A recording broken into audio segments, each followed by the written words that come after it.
Now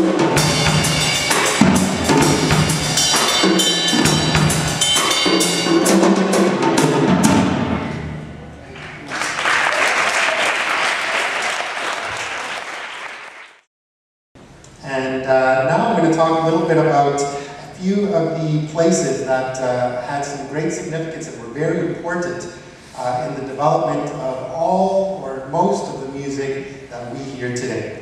And two of those places are New Orleans and Havana.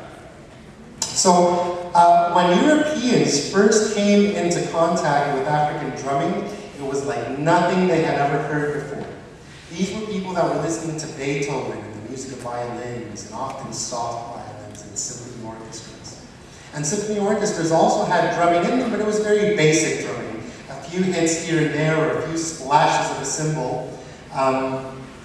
But African drumming, as we've already heard, was completely different. So this frightened some of the people that had never heard African drumming before.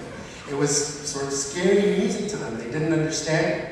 And this might be difficult for us to think of today. You hear a drum set, you think it sounds fun. But remember that this was hundreds of years ago, and they had never experienced anything like that.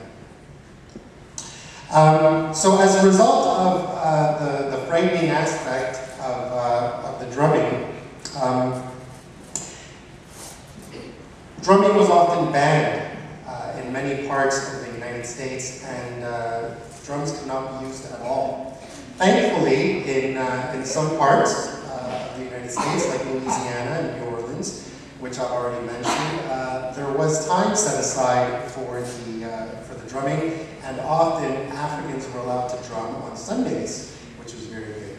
But there was another good reason why drumming was sometimes not allowed. And the reason for that was because, as we've already said, drumming can be used as a form of sign language. So often the slaves, who were very smart people, found ways to communicate with each other over long distances. And the way that they used to communicate with each other, what they had in their blood, was that drumming. And so drums were often used as a way to make escape plans and to give coded signals to each other of when an escape might happen in the night. And that's why drumming was often banned. There's another important place that I want to talk to you about, and this place is in New Orleans. It's in a park. Some of you might have heard of a famous trumpet player named Louis Armstrong. And there's a park in New Orleans called Louis Armstrong Park, and in the middle of that park, there's a big open space, a big open square called Congo Square.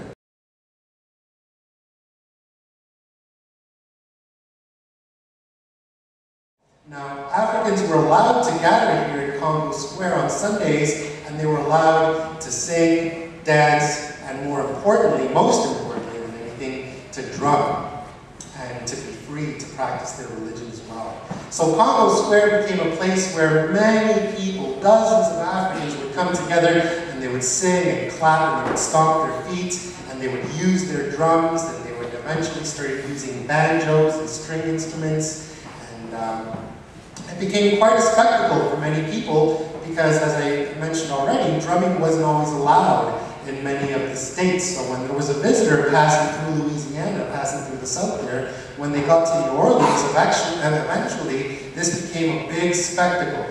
The drumming, the sounds that you couldn't hear anywhere else. And eventually, through these weekly gatherings that were happening in Congo Square, our cultural identity started gelling together.